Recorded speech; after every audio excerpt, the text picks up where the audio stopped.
Hey, welcome back to the Southbound Sports Show. I'm your host, Richie Leahy, here with my co-host, Coach Matty B. Rick will be joining us here in a little bit, so we're going to go ahead and get started. First things first, had a lot of comments and stuff on the feed last time for our mailbag section, and I just wanted to give a shout out that thanks for watching and thanks for commenting. I'll be trying to do better to follow along. I think for the mailbag, a lot of comments, a lot of questions. Most of them were they wanted our thoughts on Lebron. We're going to save that. We're going to have that in its own segment later in the show. But I did get one other comment where someone was asking. Actually, it wasn't even a question. It was just they're really sad that Wilson got to win the Stanley Cup after he broke Zach. And I'll probably blow this Ashton Reese's jaw in the earlier series. So kind of a bummer, but hey, it's only one guy and you're going to have enforcers all over. So nothing really you can do about that. But we're going to kick it off here before we get in the high tempo, Matt. I mentioned a while ago that Amazon did a series on the University of Michigan's football season last season. And it launched in like January. I finally got around to watching it. And you as a coach, I thought Don Brown, he was amazing with his speeches and getting everyone fired up. He really had the team put together, had a lot of young guys on the squad. I think they only had one returning starter, and at one point they were the number one defense in the country. I don't know if that held up how the season ended, but some of the stuff he was teaching I thought was pretty cool, where he was trying to teach good tackling form. You know, it's something we talk about on the show. And I mentioned to Matt before we started, they were teaching it with donut pads. So he would have players roll them out fairly fast, and these are big pads, and then have the linebackers anticipate or basically run down kind of like an angle drill, depending on how fast they can get these things rolling, and you'd have to chase it down. I remember playing football back in the day where you would have a player line up on the sideline, and he would take the football and try to run, and you would have to take an angle to run him down. So it's a little bit safer seeing that. And crush him. Yeah, you would crush them. It's a little bit safer seeing that they're rolling pads now instead of having some freshman run down the sideline like a little gazelle, and you're a big cheetah just chasing them down and throwing them to the ground. So I thought that was cool. I know you said you had them, but you had an interesting take. I wanted you to share it on the show about how they're trying to teach people to tackle now. So go ahead. Well, the video that Pete Carroll made famous was the Seattle Seahawks and the hawk tackle, and they're trying to get the heads out of it. And the premise behind it is that they don't have as many issues with concussions in rugby because of the limited. They're not wearing helmets and they're not wearing all the protective support. And so what he was doing was he was looking at, well, how are they teaching their tackling? And one of the parts of this hawk tackle is that they're trying to have the head behind the runner. So as you're going in your angle, you want to make sure that your head is not across the front of the ball carrier, so that as they're like running with high knees, or like the way that you're typically taught in traffic to pump your legs, your head's not going to come in contact with their thighs. You're going to go from behind. You're still going to hit and wrap, but you're taking, as long as you're wrapping up and you're driving for 5, which is one of their talking points, or roll when necessary. It's supposed to make tackling a little bit safer. I think the benefit to it is that when you have, you're either a hitter or you're not. And I think for the kids that really aren't hitters, it's a way to kind of teach them to tackle, that maybe you can get a little bit of mileage out of a kid that just is not aggressive and is not going to be that big hitter that you want.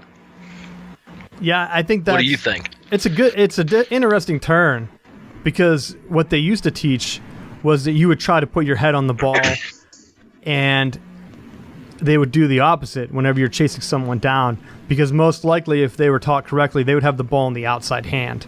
So whenever you're chasing it down, they would say, keep your head in front. That way you'd have one other body part in front to kind of limit them. And I think you see with the hawk tackle, I think you will see a lot more people come down the sideline. What was the play last year? Was it in the NFL playoffs? Was it the Falcons who won late? someone won late on like a sideline catch where the guy didn't wrap up, he didn't know what to do, and he broke it down. Stephon Diggs. Yeah, Diggs. Yeah, it was the Vikings. You're right. So whenever you're in a situation like that, if you're implementing all these extra rules on sideline tackles, I think you're going to see a lot more, I don't want to say mental breakdowns, but they're more mental fatigue, where you're trying to think so much tackling, where I liked the donut thing because he was just teaching go fast, hit with your instinct, just keep your head up. And I think that's where if you're keeping your head up, there's really not going to be a chance for you to get kneed in the head because the runner wouldn't run like that. Most likely, if you're keeping your head up and you're chasing a guy down the sideline, even if you have it in front, you're going to go somewhere up near his shoulder because they teach you to punch through. So you're going to punch through, and that's why I like having the head in front, because then you already have the momentum and the angle to swing up. Like, let's say he's running on the left sideline. I punch with my left hand while my head pulls the other shoulder back. And I think that gives you another element of stripping the ball. If your head's behind, there's no way you're going to cause a fumble, even if most likely the fumble's going to go out of bounds. But you can't punch through with your head behind. You don't have that leverage. And number two, I think what's going to happen is you have a guy, let's say a running back, who's bigger. I mean, you could think back in the day, like with the Bo Jacksons and the Herschel Walkers. There's no way some defensive back is going to be bringing them down with a wrap tackle across. There's just no way. And that goes all the way for college, because you're going to have these big guys that come out that just have power that you don't see. So how is a defensive back going to wrap a guy with just arms? Go ahead. Did you freeze up? The point to that, though, is how many times you hear? Yeah, you hear? Hello? Yeah. Yeah. So, well, the point to it is that how many times would a defensive back truly, with those Herschel Walker type running backs, were they going head across the body and making the tackle? A lot of times what was happening was Herschel Walker or Bo Jackson was still running him over, but they were also more likely to end up with a concussion because they got run over in the process because their head was in front. Maybe it trips up the running back along the way, but I think it's still safer going head across or head behind. Well, that brings up a good point. My man Bo Jackson had a career-ending injury because some twig boy grabbed his leg from behind instead of trying to punch through and cause a fumble and tackle him correctly. Remember that? He was so muscular, he ripped his leg out of socket. And he was never the same. So you wouldn't have that if he was trying to, strip the ball from a man Bo. He ended his career. So how many more serious injuries will be caused by this new tackling form? I don't know. Everything goes full circle. I think this is the fad for right now. Until the league tries to stop over-regulating the game and just allow football to be what football is, you're going to see these kinds of issues because they're trying to make it where they can have a rule for everything and trying to also cover their rear ends at the same time. So I think as long as they continue to try to preach the safety aspect, you're going to see overcoaching of rules and things like that. Oh, yeah, 100%. And I think it's about time the sport devolves into losing some or most of the face mask. And I think that's bound to happen. And when that does, that's when you'll see things like this really take effect. I think that would help tackling more than just a technique move. I mean, you can teach a kid all the time to reach behind the guy, but if that running has extra gear, he's just going to overshoot you. By putting the head in front, you have the advantage where if you misjudge by a little bit, you still have a chance to trip him up by making a dive. If you're aiming to have your head behind and he kicks in that extra gear, you're dusted. You're going to look like a fool. So, I mean, you're better off to aim out in front and then adjust whatever it takes to stop a touchdown. That's my thing. But it'll be interesting to see because I was watching some old hockey footage over the weekend, and I forgot that a decade, 2 decades ago, a lot of players didn't even wear helmets. So it doesn't take long for a shift like this to take place. No helmets in hockey. Now everyone wears them. just in a decade's time or 2 decades. I forget. Maybe it was the lockout that implemented that, and there might have been 1 or 2 lone holdouts. But what will happen in the NFL is they'll have the same thing happen in hockey, where all new players coming in have to abide by whatever, the new helmets, and it will just be a complete changeover eventually. That's my thoughts on it anyway. You ready to kick into... Oh, go ahead. I got one other point to this. One of the other things that you look at, and we've talked about it on this show probably months and months and months ago, but if you go back and watch old football films from like the late 90s, the pads and the equipment are so much bulkier and heavier that I think one of the things that you're seeing now is that as players try to increase their speed, the pads are shrinking and becoming more aerodynamic, and it's causing the players to be a lot faster. So that's where you're seeing a lot more injuries. I think if they did more as far as the padding to protect the players and be able to absorb blows, it's the double-edged sword. Do you wear the padding that keeps you safe and maybe prolong your career, or do you shave down your knee pads so that you have more fluid motion with your running? I think that a lot of players look at it like, I would rather shave them down, run the risk, and be a little bit faster than that defensive back or linebacker than wearing the bulkier equipment and being a little bit more protected. Yeah, we're going to bound to see it, and you're right. A lot of receivers, I know a few people that played in college that didn't even have knee pads in. They said they did, but I mean, your pants can give that illusion if they have the cuts already pre-cut for you to put the pads in. Just don't put them in. I know a lot of trainers were trying to get around it by making people sew theirs in so that they couldn't take them out, but you're running the risk of players going to do whatever they want. I mean, what's the worst that can happen? They get fined. So unless it's a total shift, I don't know if we'll see any big change. Let's get into high tempo now. You can kick it off, Matt. What do you got this week? Well, last week we talked about the Knowles finishing it off and winning the women's softball championship. But I just had to laugh because when they released their final rankings, Washington and Oregon each received a vote in the final ranking. Both of those teams lost to Florida State en route to Florida State National Championship. How do you, as a voter, conscientiously say, oh, yeah, Washington's going to be my vote for national champion, or Oregon's going to be my vote? Oregon finished 6th in the polls and still received a first place vote. You out of your mind? Whoever that person was that voted for those Pac-10 schools should be fined or barred or not be allowed to vote in any of those the polls. It's a clear-cut national champion. It's not where, well, I don't know, they really didn't play anyone. Yeah, Skype was... There was a tournament. They lost. Skype was speeding up your thing there, so I don't know if everyone caught that, but it was saying, Matt was saying that Oregon and who else got the vote? UCLA or Washington? Washington. Well, first off, I would like to 0-3. I'll congratulate Florida State on becoming a women's baseball school, and I will say to beware when that happens, because that happened to Michigan in 2005, and then we only beat Ohio State once in the past 13 years that's happened. So just be careful. You might start losing to your rivals if you start focusing on these women's sports. Number 2, to your point, ironic that you'd bring up these meaningless polls, these coaching polls, whenever that's the poll that Nebraska got the national championship win after the clear kicked football in 1997, Matt. You mean when Scott Frost cried on national television and got those coaches like Phil Fulmer, who was mad that Chuck Woodson won a Heisman over Peyton Manning? What? He can just go ahead and vote whoever he wants. So I think that's what you saw happen here. Listen. Oh, it's very similar.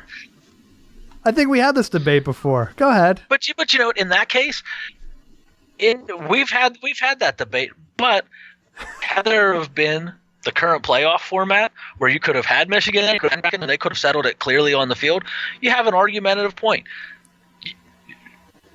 The reason that arguments like this are ongoing is because they just randomly pooled, and it just so happened that that's the way that the votes went that year. But when you look at the way that this there was a softball playoff, and the two teams that received first place votes lost to Florida State. So it's not like, well, if they would have played, you can't play devil's advocate and say, well, if they would have played, because Florida State took 2 from Washington and 1 from Oregon. So you can't even say, well, there's no rhyme or reason as to why they would vote for it unless there was clearly some kind of bias. Well, I'm looking at the points here to back you up. Oregon finished 6th. So for them to get one first place vote, that had to be a homer vote. That would be like Joe Paterno in that 1997 season. Michigan thumped them. And I think the next week he voted Michigan like 4th or something, and then he was like, oh, yeah, I didn't realize that. And then everyone made a big deal about how the coaches weren't taking the poll seriously. Like, no, he did that on purpose because he was butthurt. So right now you're looking at that. Oregon got killed.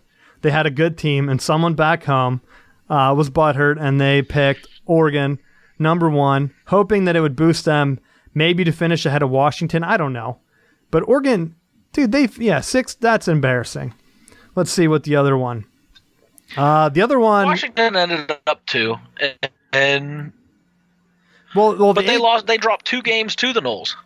Yeah, AP poll didn't have any first place votes or anyone else. You're talking completely about the coaches poll, like I said for football. The coaches poll is complete shit. There's no way the coaches watch a game. Most likely it's a grad student, which makes it even more embarrassing that Oregon got a first place vote, because who voted for them? Their head coach? I mean, at that point, it's not like the writers where at first I thought it might be a mixed bag because I had both polls up. And then once I clicked on them further, I saw that, yeah, AP or the ESPN poll where they have the national sports writers, everyone gave their first place vote to Florida State, which you would think if there's a playoff, all the coaches would vote for the winner of the tournament. But that didn't happen. But I'll take it a step further. Why do you have to have the votes? If you have a playoff system where you take your top number of teams and then you decide it by we can eliminate the votes because there's a playoff that determines who your winner is. Oh, and I'll say that's ridiculous that they would even think that, just due to the fact of how many teams they let in. So in softball, it's just like baseball. They let mid-majors in all over. It's kind of like the NCAA basketball tournament. They let you in. You have a chance to win it. I think there's automatic bids. I mean, hell, Coastal Carolina won a national championship in baseball 3 years ago now. So you're telling me that if Coastal Carolina can win in baseball, then Oregon or Washington, if you wanted that first place vote, you easily could have won if you actually had a top 10 team.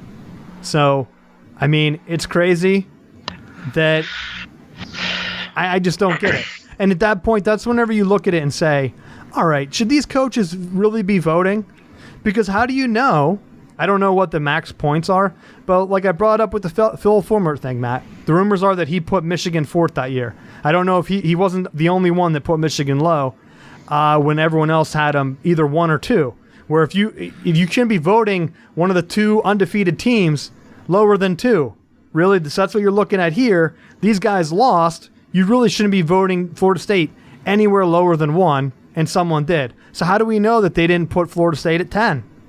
And they're like, well, if I put myself at 1 and Florida State at 10, maybe someone will jump them.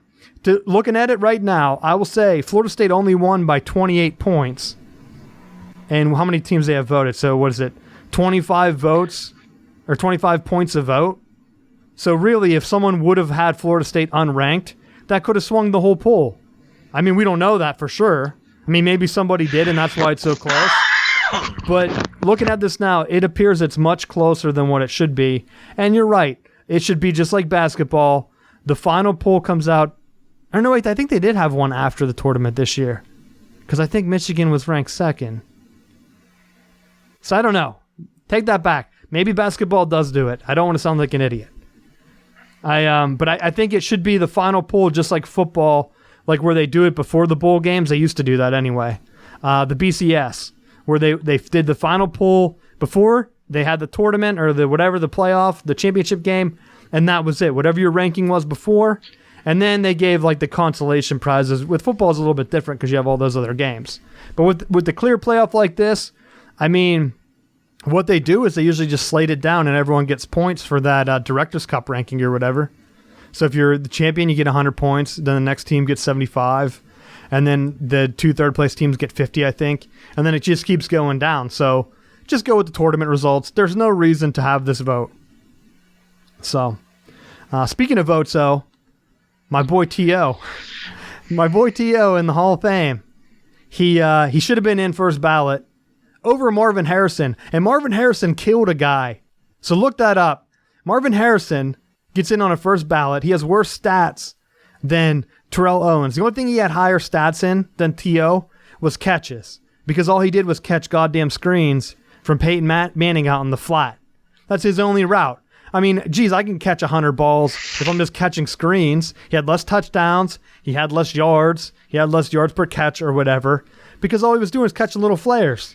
And then they let him in, and they're like, well, we're not sure if we're going to vote Terrell Owens in because of his image. Blah, blah, blah. Marvin Harrison shot a man outside of his own car wash. He shot him. There were witnesses that it was Marvin Harrison, and he had the gun. There are, read the police reports. They had the gun, and he said, I don't know how that gun got there. So look that up. That's the kind of guy NFL will put in on a first ballot Hall of Fame, but T.O. they don't put in.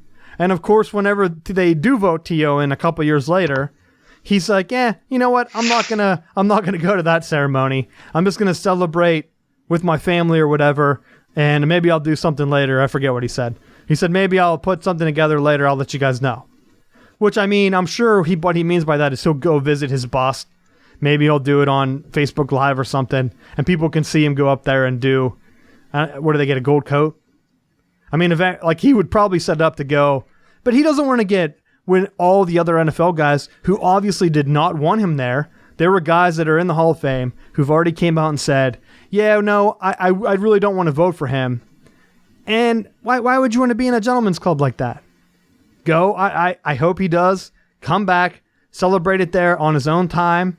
Get the cameras all on him. He had his own TV show, do his thing. I'm sure he can get the media all hyped up. Maybe he'll get down on the ground, do some sit-ups, some crunches. Remember when he did that in his driveway? Yeah. T.O., my man. What are your thoughts on that, Matt? I hope for his sake that he plays along. Well, regardless of what his feelings are for it, that he respects the business and he respects the industry. And if they're going to, for as much whining as he did about not getting in first ballot, and I agree with you, the stats were there that he should have been a first ballot Hall of Famer, but I'm sure there's still plenty of players that are not in that are deserving. And just, I think the honor of being selected after and celebrating his career is enough that don't be an ass, celebrate your career and move on to the next chapter. Don't turn this into another publicity stunt because it's unnecessary at this point.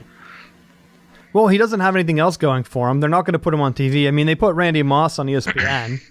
Kind of the same thing. I mean, T.O. never took plays off. I mean, go back to the Super Bowl with the Eagles.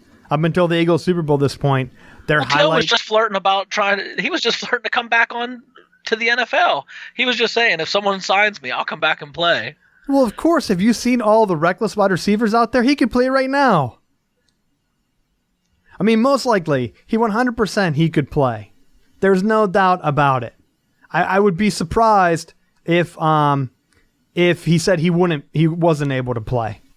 So, let him play. What do you got? That's all I got on that. Hall of Fames are overrated. Someone said, wait, I did read I was doing research on this as I was digging into my Marvin Harrison. I wanted to get my facts straight. But someone did say, yeah, I was going to go visit the Hall of Fame. This might have been, was it Canton? Yeah, Canton, Ohio. He said, yeah, I was going to go visit the Hall of Fame until I realized where it was. And I figured, nah, I don't want to go there. I don't know if it was T.O., but someone said that, so I thought that was funny. Like, yeah, it's like in a random city in Ohio, so whatever. Screw Ohio. Let's move on to the Steel City update. Oh, man. Pirates got a fun fact for us. I sent it to the guys before the show. I'm going to put this on our Instagram. The Pirates have not won back-to-back games since May 16th and 17th, and they haven't won a series, obviously, since that 15-16 series against the White Sox. So if that holds, which there's a good chance it will through the rest of the week, they already lost the first game against the Diamondbacks yesterday. They play late tonight. It'll be an embarrassing month where the Pirates were flirting around with that second spot in the NL Central, and now they're in a complete free fall, which we knew was going to happen. And I really don't have anything else to add on that. Look down through the Penguins.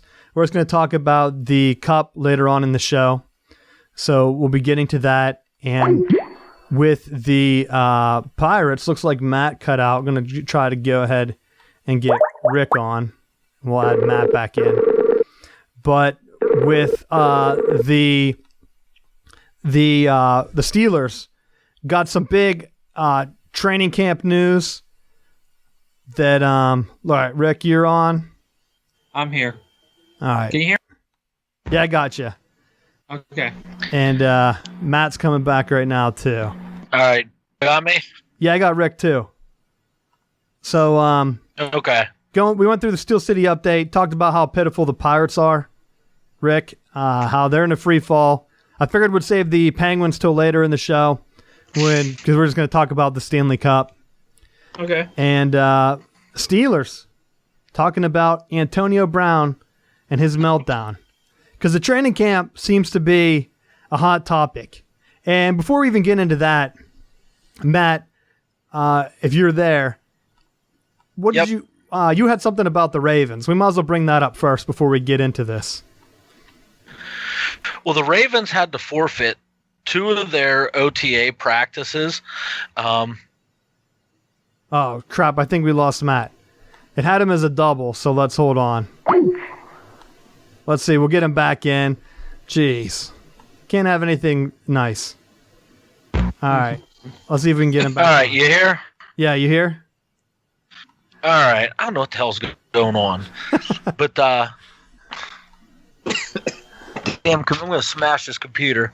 But the owner for the Ravens and Coach John Harbaugh both were fined, and the team had lost 2 of their OTA practices for another violation of their CBA rules. Their off-season programs, they're pushing the envelope a little bit too much, and it's like the 3rd time that they've been penalized for not following whatever the collective bargaining agreement says. So just the Ravens being cheating Ravens. Well, Matt, I feel like this is another Michigan hit piece. You're just bringing another Harbaugh into this. Rick, before you came on, he was complaining about the coaches poll for softball because Florida State didn't get all the first place votes. Like the same argument that I had against the coaches poll a couple weeks ago. It's not the same argument. It's the same argument. They voted Nebraska No, it's national not. champs. Someone voted Oregon national champs this year. No, they voted Michigan national champs. Nebraska was the champion that year. No, they weren't. Michigan was the coattail. Yes, they were. No, Nebraska got the coaches' vote. Michigan was the unanimous. They won 3-1 in the polls. They were the dog. AP where all the Michigan voters were. Oh my gosh, jeez! This is the exact same argument we just had. He was My mad. book says they were all Michigan alumni. You're like, Living in the Michigan, past. Michigan. I was just giving you a 1-to-1 comparison, where It's not a 1-to-1 though, you ass. Bandwagon about Michigan already. oh jeez, guys, coaches vote for their own team. Of course, Tom Osborne's going to get all his lackeys to vote for him, just like the Washington coach probably voted for herself, and the Oregon coach voted for herself. Now you're coming after Harbaugh, and Oh my God! Isn't the Harbaugh defense? It's Don't not even come the after same my one. boy. He wears terrible khakis. And guess what? One time I might have a little bit of sympathy. But it's happened like 3 times. Are you out of your mind? Oh my gosh! the workout thing, though, Steelers can't even get guys to show up for their workouts. So if the Ravens are having more workout time, more power to them. That's what I say. Steelers can't even get guys to show up. Did you see? I'm going to read some of the Antonio Brown quotes because he was complaining about the the workouts. He said, "This game requires a lot of mental happiness. The older you get, the more you have to think about what is important. I have 5 kids. All that's left for me to do is to win a championship. I had to take some time off to spend time with my family and see what's important for me." So he that's because he missed like the last 3 voluntary workouts. So Matt, if the Ravens can get guys showing up and they can put in extra time, go for it. Steelers can't get guys to show up. He continued, "I got to wake up to Google alerts.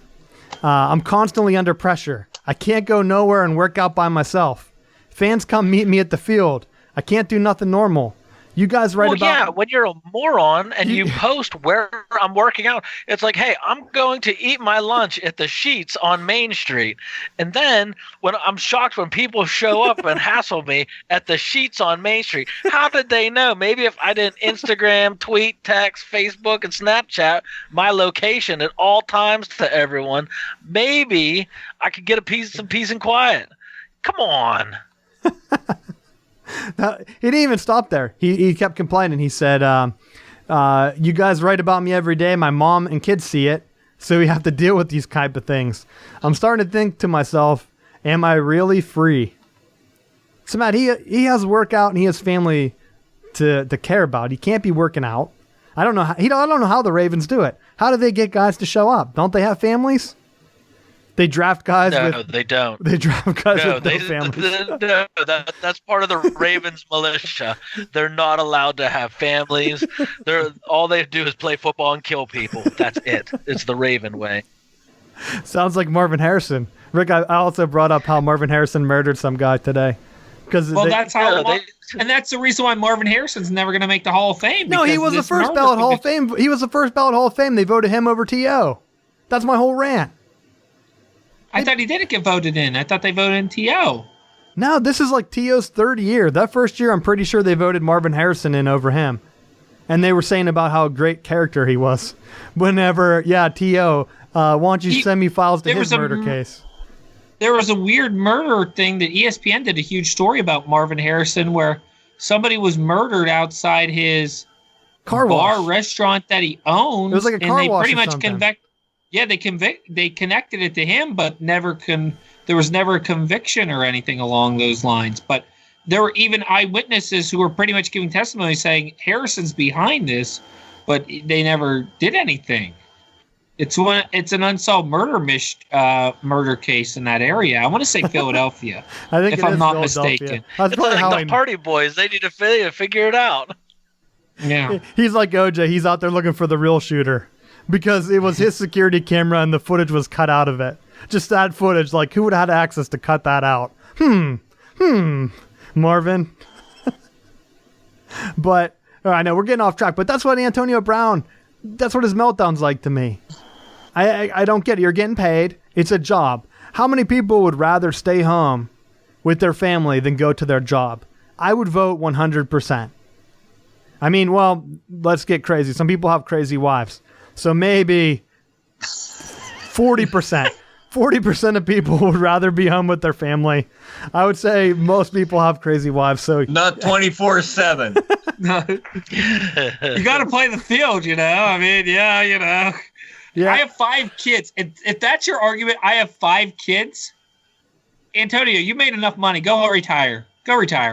See, this is the thing I do on Madden. When you guys have a guy starts complaining or he's making too much money, you just dump him for like some Wes Welker version or Danny Amendola who's just going to play, and then you get like a second-round pick with them. It's great. I don't understand the Steelers like, we got to keep these guys because they do great, and they're the biggest bunch of head cases I've ever met in my life, but we got to keep them. Bob Nutting, they would have never did you get here? In the 70 Steelers. 70 Steelers, Lamb, or Ham, Lambert, Green, those guys would have been thrown in the river. I mean, there was no way that this crybaby crap would happen to Steelers in the 70s. And that's the problem. Frick, you're talking about the idiot test. You're talking about your Madden, Scott. Your Madden trades. It's never going to work out. That's what you do. You trade them for a second-round pick. You just get rid of them. Why do you have to keep head cases on your team that are not playing for team goals? It's the same theory in the NBA. When you have a guy that takes control of the team, head coach, general manager, are you going to win the championship? No, because you have one guy calling all the shots of your whole entire team. Now you have Brown and Bell calling the shots for Steelers. Do you really think that we're going to be favored in Vegas?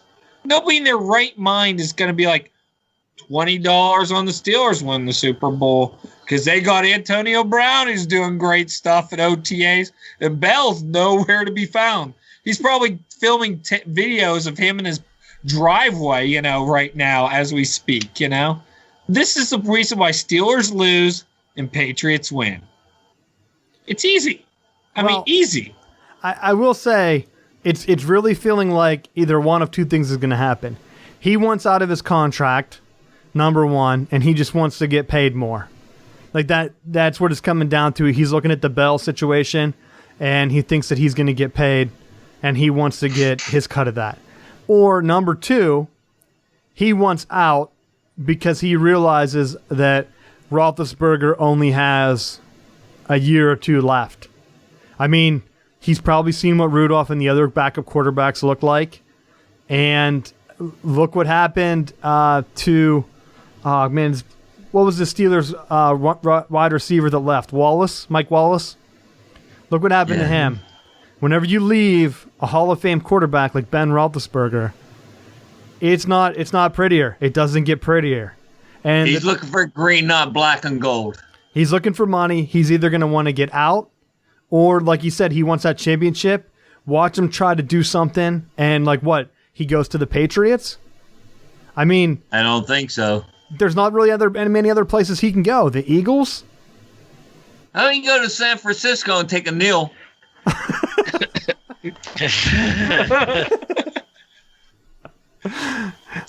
Browns like spending stupidly. Bengals are captains of that team, Let's spend stupidly on terrible free agent signings. Pac-Man Jones. He would fit in Dallas.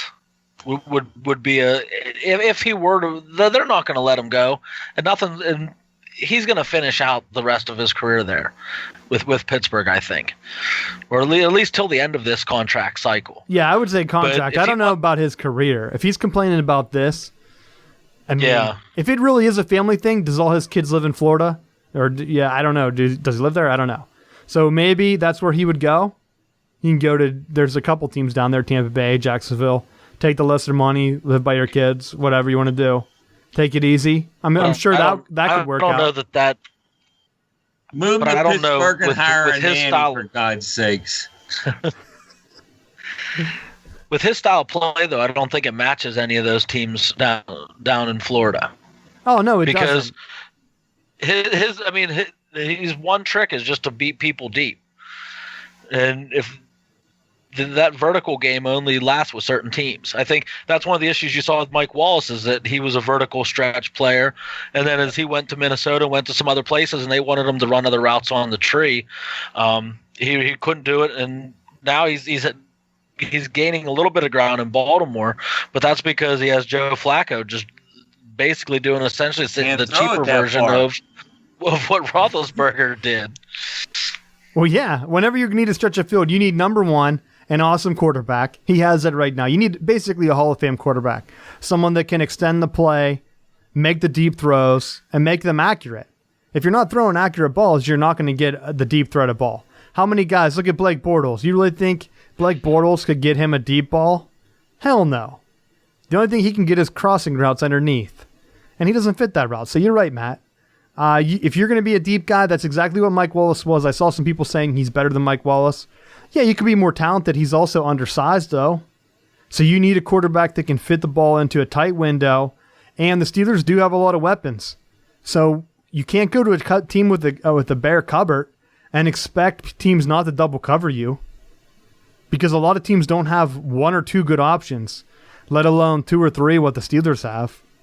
So, Steelers utilize tight end, running back in passing routes, slot receivers, outside guys. There's a lot of options, so it gives him more freedom that he's not going to find with other teams. So, anything else you guys want to add to this? Well, as far as the OTAs, A big name that's holding out right now is Julio Jones, and I'm surprised to see that he's now at the stage where he's trying to hold out. Supposedly, the issue is he signed a big contract and was made one of the highest paid. I think he was top. He was one of, if not the highest paid receiver a couple years ago. Since then, I think like 8 or 9 guys have jumped over top of him. So now he's trying to get his contract restructured to get himself paid more. And I just don't see how that works out well for him in the end, because he's missed games the last 2 seasons and his health is definitely becoming an issue. Well, did you see, speaking of Julio, did you see he was sending out a lot of pictures of him and Cam Newton at Cam Newton's camp down here? So they were speculating, Carolina people down here, the news, they were like, yeah, get him to Carolina. Get Cam Newton a weapon, which would be intriguing. If Carolina was to do that, that would give them a couple different options for Cam Newton. He hasn't had a number 1 receiver since Steve Smith left. So I don't know if they would let him go in conference. I mean, maybe if he's an unrestricted free agent, it doesn't matter. But it would be interesting to see what his next contract looks like. Does he go for the max deal, or does he try to win? Because at some point, you have to make that deal. I mean, not that he couldn't win in Atlanta. They were a Super Bowl. They really should have won that Super Bowl. They were a quarter away. And it took one of the biggest meltdowns of all time for them to lose that. So, all right. Let's see. Where we go? We're getting late on time. We've been on too many rants today. Here comes my next one. Rick, we had a lot of people were asking about our thoughts on LeBron for the mailbag, so I just made its own topic. This was before he came out, so Cavs get swept. That was an embarrassment. The first game, we talked about it last week. It was an embarrassing end to that first game, J.R. Smith, and I knew, based on their body language, that they were done. It came out right after our show, the LeBron clip where he's on the sidelines crying after Tyronn Lue walks over to him and says, he asks, do we have a timeout? He says, yeah. And LeBron takes a towel, puts it over his face, and just hangs his head right before overtime. The game's not over. It's overtime, and you're doing a huddle to get ready, and he's just over there pouting. No wonder they got killed that overtime. And what happens? He comes out in the post-series presser, and he's wearing a mysterious black cast. So LeBron comes out, it's like a strap-on cast. It's not a real cast, of course. And he says, yeah, I broke my hand. So I wanted to get your guys' thoughts on that. And here's a little bit more information on that. He supposedly broke his hand because he punched a whiteboard. So he punched a board, broke his hand. Then there's footage of him high-fiving a bunch of kids getting pumped up with that same broken hand. He did what, Matt? Push-ups game 3? Yeah. Bunch of push-ups. He's still dunking the ball. Wasn't wrapped up. Wasn't wrapped, anything. But he comes out post-game and he's like, yeah, you know what? I have a broken hand. That's why we lost all 4 games. So what are your thoughts? Matt, what do you think? Do you think he has a broken hand? He might have a broken hand. This is the best analogy that I saw for LeBron James is he's a lot like Peyton Manning was in the NFL. They tried to bill him as the greatest of all time. He's not. He should have won more. He should have won more championships. He isn't. The media wants him to be successful, and they want to push the narrative that he's the greatest. But it's just when it comes time to get it done, he doesn't get it done. So, is he a great player? Yes, but is he that number 1 overall elite player that you gotta have? I don't know. Gold State doesn't seem to have a problem handling them, and I know that they're a super team, but they shut him down. So I don't know that he's worth the hype at this point of his career. And I will say, I'll add into that, a lot of times down the court, Steph Curry was on him, and Steph Curry is undersized. There is no way, if LeBron's that high energy, so big, so strong, that Curry can make him put up awful shots. He shouldn't be able to poke the ball away from him. It's kind of like watching, for a comparison, it'd be like watching Muggsy Bogues or someone guard Michael Jordan. Because that's what you're looking at. Steph Curry's not a big guy. He's not. That's why he shoots a lot of threes. He should not be poking the ball away. Or like even like a Steve Nash shutting down Michael Jordan. So that's what you're looking at. And I just don't see it. I don't understand how LeBron just can't get away from him. I think it's because LeBron can't go to his left. I think that's basically what it is. A lot of people say, oh, no, LeBron can definitely go with both hands. He can't because Steph Curry just stood on his right hand that whole game. He just stood on his right hand that whole game. And what happens when LeBron goes to his left? And there could be stats on this to back me up. I'm pretty sure I've seen videos where every time LeBron drives to his left, he does like a fadeaway jumper. And he makes him a good bit of the time just because he's a good basketball player. But that's not his shot. He's better whenever he drives to the rim. So, I don't know. It just doesn't make sense. And is he going to be over the moon? Going to take the next team he goes to the finals? Possibly. If he went to the Celtics, I'll be honest, I'd be kind of bummed out. Celtics have a real team thing going, and I'd rather watch team basketball than whatever the hell the Cavs rolled out during that final series. Rick, what are your thoughts? I just think he's a crybaby. I mean, it reminds me of Karl Malone back in the day when he would play Jordan. I mean, when those Jazz teams had to play Jordan in the playoffs. I mean, when they had to play him in the finals, you could easily tell the Jordan team with guys like Horace Grant and Scottie Pippen and guys, Pippen was a Hall of Famer, but Horace Grant was a good player. Bill Cartwright was a good player. Luke Longley, Judd Buechler, Steve Kerr, all good players. They weren't all-star guys. They weren't team players.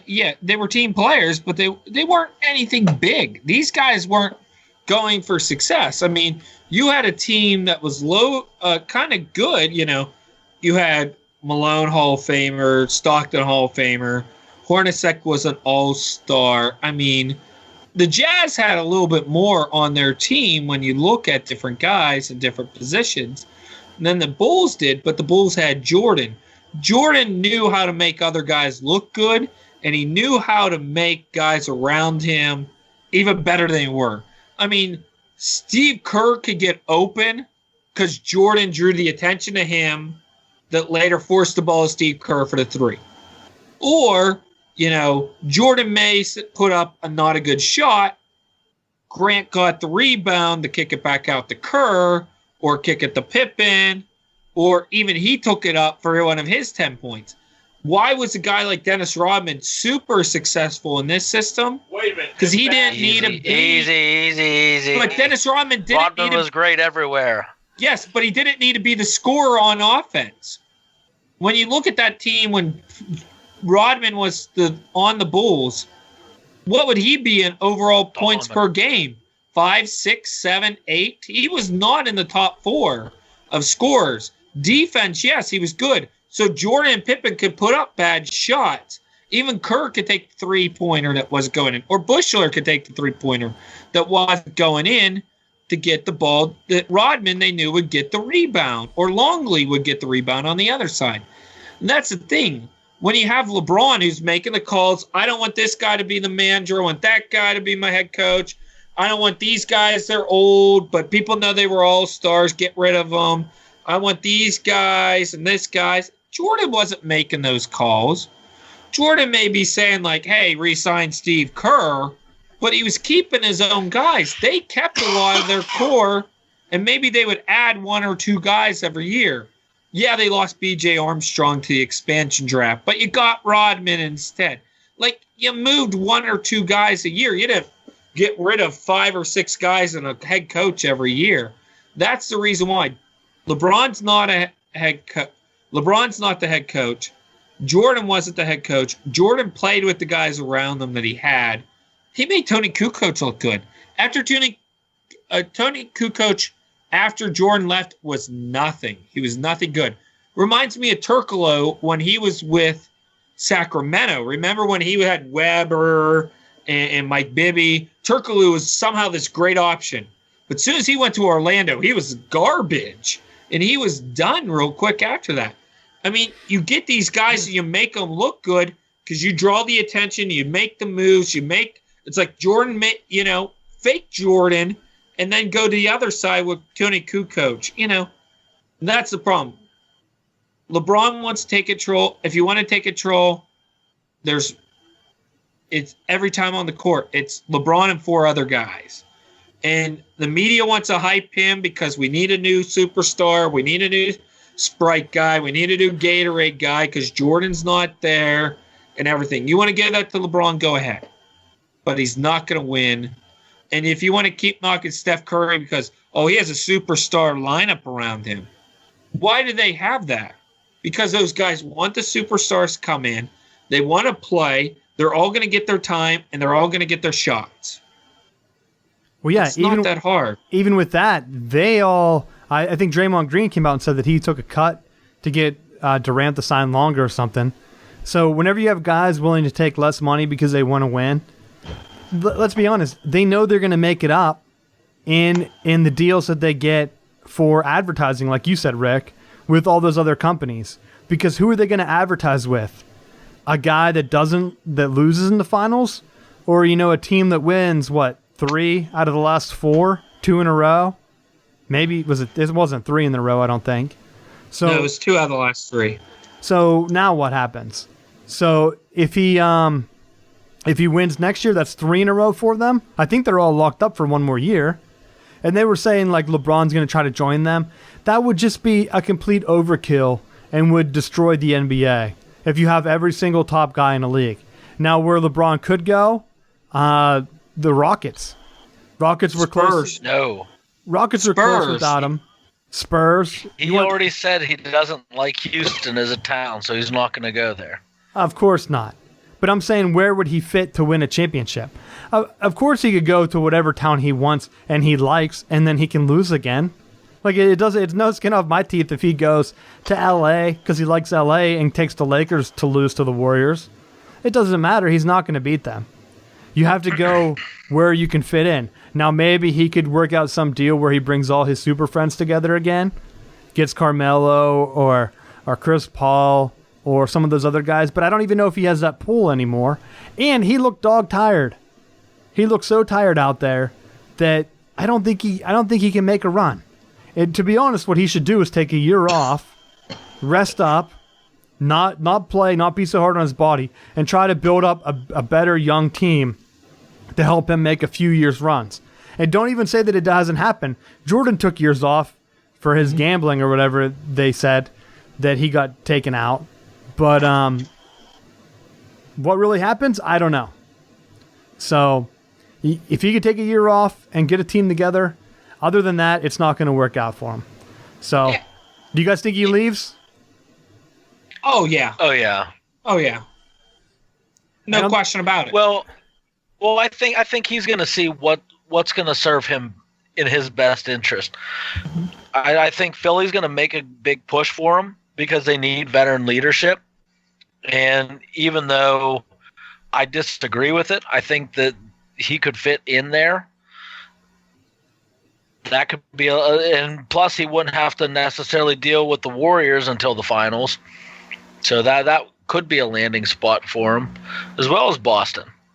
Nah, we don't want him at Boston. You guys can try to pull him into the 76ers, but I don't want him pulled in there.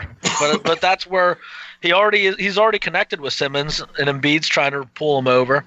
And having all the youth that they already have, he wouldn't be expected to carry him on his back. Well, see, that's what happens. If he comes into a team like that and sits out most of the regular season, when they get in the playoffs, they're not going to have the chemistry that he needs. He needs to really, I don't know, he's in a tough situation, and I just don't think to get what the Warriors had, because look, whenever they brought that team together, really they split with the Cavs the first 2 times, or LeBron. I can't remember if that first one was against the Heat or not. But they split against them in finals. So you're looking at that, and you're thinking, well, they're like, what piece can we make? They do the Durant move and make sure everyone gets signed, and they do all this other stuff.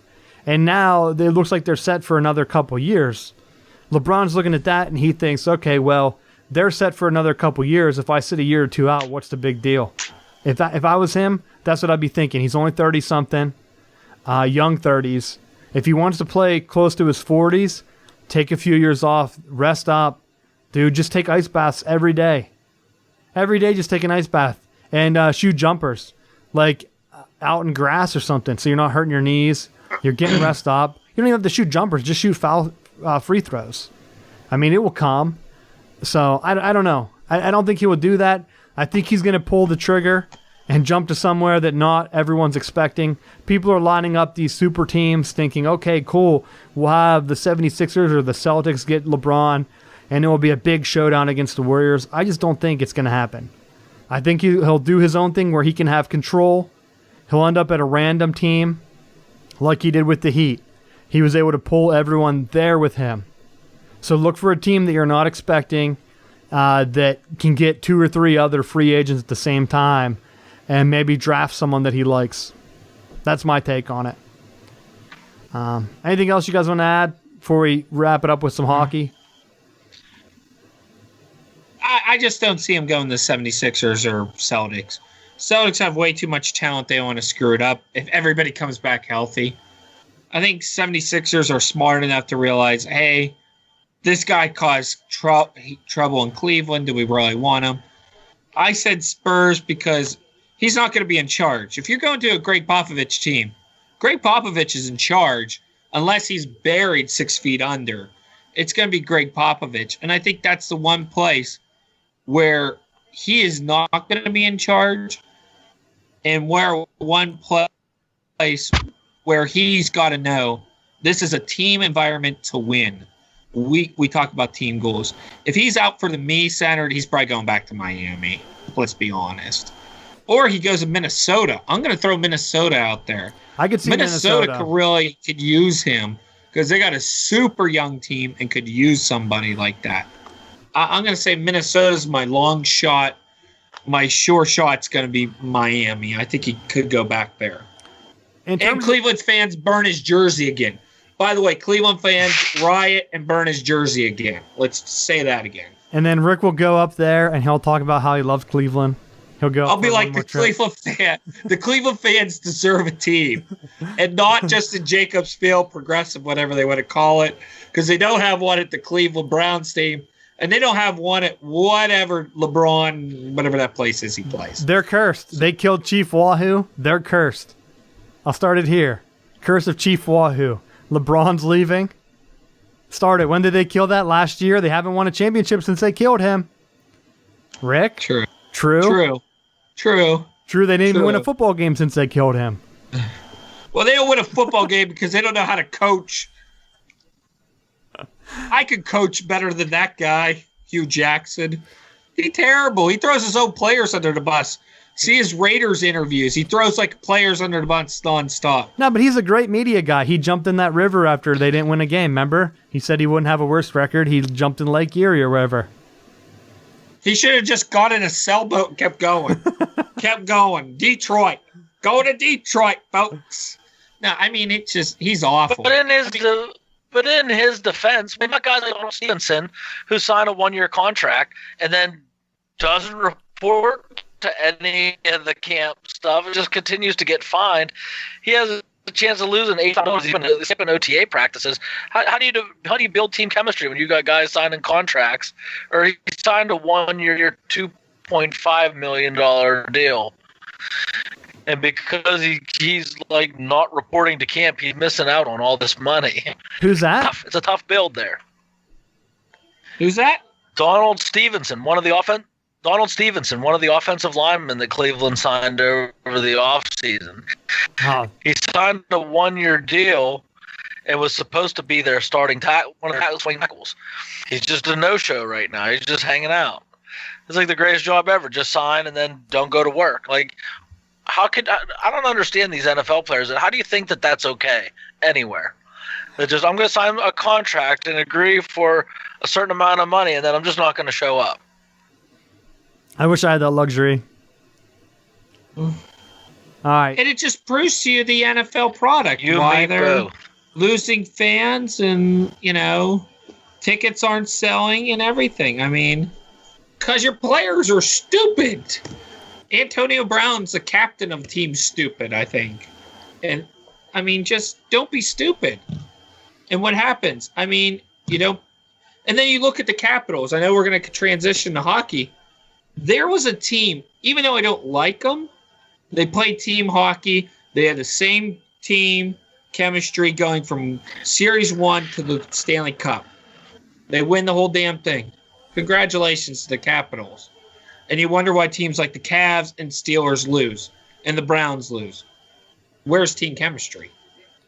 Capitals, that was intense, and I could tell Ovechkin really wanted it, and I was really happy that he won the cup. I know a lot of Penguins fans hate him. I got some hate mail on the show for it, but if you watch that last minute or so of the game, they cut to him. They were up 1 or whatever. He was on the bench. His line was out, and they showed him. Of course, the camera had to pan to him, and they zoomed in on him, and he's chewing on a stick.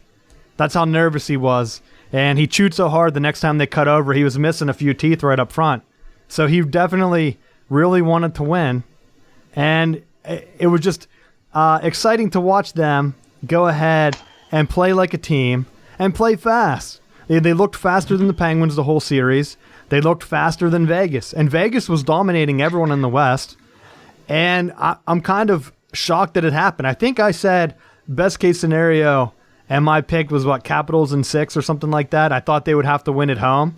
They didn't even have to do that. The best thing Vegas had going for it was that pregame.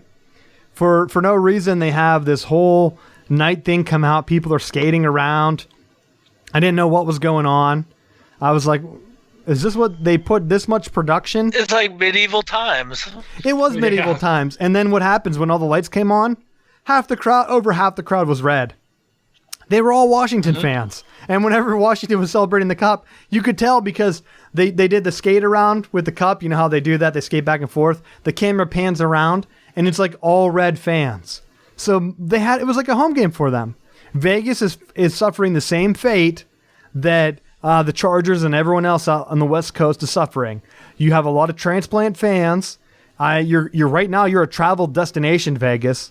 So if you make it back to the finals, get used to that. You're going to be overrun with visiting fans. I think a lot of people in Vegas are just transplants, and it's hard to get. It's the same thing down here with Carolina. A lot of transplants from Pittsburgh. There's a lot of Hurricanes fans. But I will tell you, a couple teams, if I went to see them play the Red Wings, completely Red Wings crowd. Penguins play, completely Penguins crowd. They play some of the other Western teams, it's a good Carolina crowd.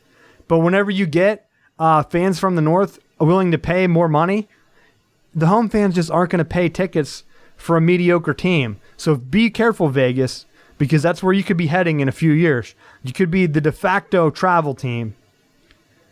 This was your chance. You had Fleury. You had a Stanley Cup goalie. Couldn't get anything going on offense. So Capitals, it's looking like the series against the Penguins is going to be heated now. It's up. They both have cups. Ovechkin and Crosby, last 3 cups split between them. Ovechkin has the last one. So next year, I'm really looking forward to some hockey. I'm already looking forward to it. After the news of football today for the Steelers, I'm thinking, 9 wins? Maybe they missed the playoffs if there's this much drama.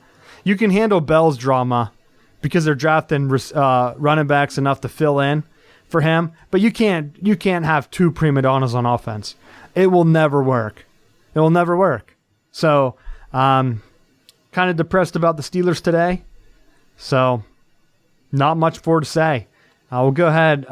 Final round, go around one more time. Matt, you have anything to wrap up on?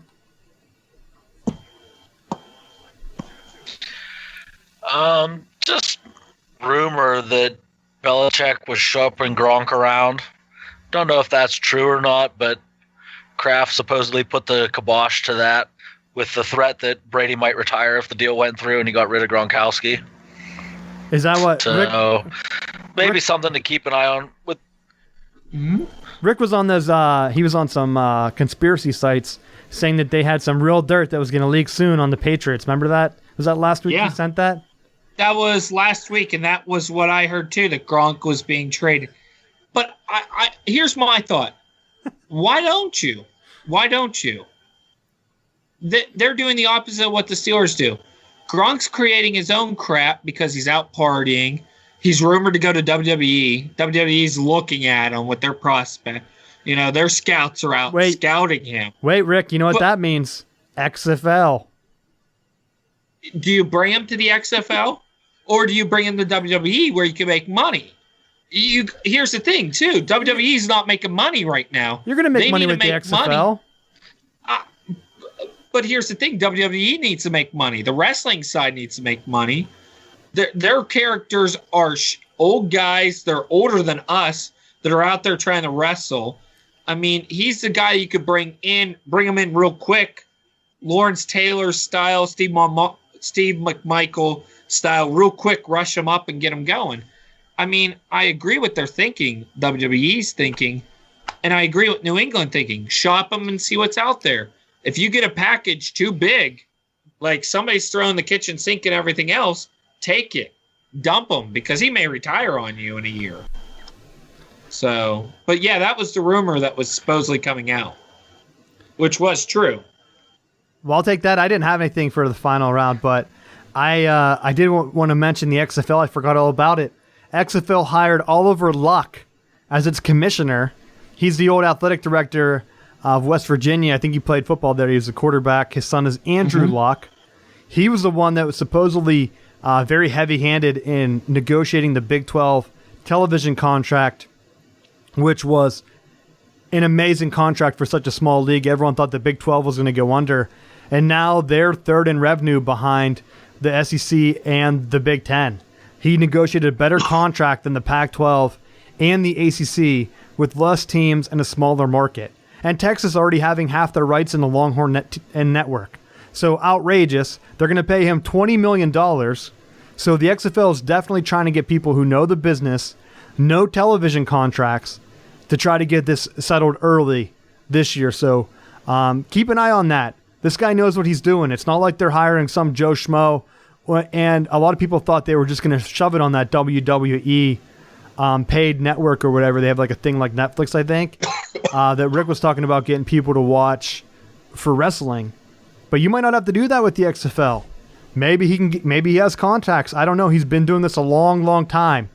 They were trying to get him. I think he was on the playoff committee for the NCAA? He did some stuff with the NCAA. Mm-hmm. So he has contacts up and down. So that's a great hire for them. Matt, did you have anything else since I hopped in on yours? Nope. We're good. All right, Rick, anything for you? Wrap up the show? Last thing I want to tell you on stupid NFL news, Reggie Bush is now suing what would be the Rams because he got a torn ACL in 2015 at the Edward Jones Dome. He's suing for $12.5 million. $12.5 million. So should I go back and sue somebody that when I was 10 years old that beaned to me? Should I? I mean, like, come on. Reggie, your career's over. You got your reward taken away because you pretty much blue chipped the freaking deal when you were in the NCAA. Your Heisman's gone. Just admit it. Your career's over. The Kardashian love's gone. Just fade off into the sunlight, and maybe you could get an announcing gig somewhere. I don't know. Probably not, because nobody would want to hire you. I don't know what the Kardashian I'll take that back. Was. ESPN would probably want to hire you because they hire nobodies and big mouths. Yes. I got you your deal, buddy. $12.5 million. You're done. Goodbye. Yeah. Thanks, Reggie. Well, you can thank me later. Wait, what was he suing for?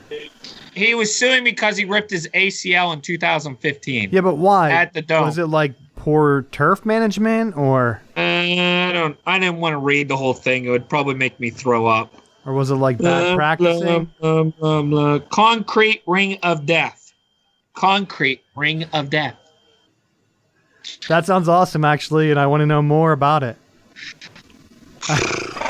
I don't know too much from that. I'm sure it's something stupid like he had his spikes on and he slipped walking into the facility in like the roundabout parking lot. He wiped out and his legs came underneath him, tearing his ACL. Which I did. It ended his career when he was a backup running back for the Bills. Well, backup running back for the Bills. That's the big time, if you're wondering, folks. I don't even Bills remember him. Mafia, baby. I don't even remember him playing for the Bills. But that's your exact answer. I don't remember him playing for the Bills. That tells you how good he was with the Bills. I don't remember him playing. Well, we'll see what happens. That's it for the show this week. Check back. It's going to be... We'll try to get some exciting things up because it doesn't look like the Pirates are going to be carrying us this summer. Got World Cup starting this week, so we'll be keeping an eye on that. Check us out. Were you saying anything, Rick? I just wanted to say they're getting scored on a lot, and right now Diamondbacks are owning them tonight. They're hitting all over the place on Trevor Williams. Marte just got a triple on him. So Kelvin Marte of the Diamondbacks. So they're not going to go ahead and get back-to-back wins or win this series? Probably not. No, it's 4-0, and we're still in the first, buddy. Oh, great. Yep, going to be a slow summer, I bet. Hopefully the Steelers news turned around. But follow us back. Southbound Sports on Facebook and Instagram. We're live. Facebook's on Tuesday, as you know. And on Twitter, S-Bound Sports. Thanks for listening, and we'll see you next week.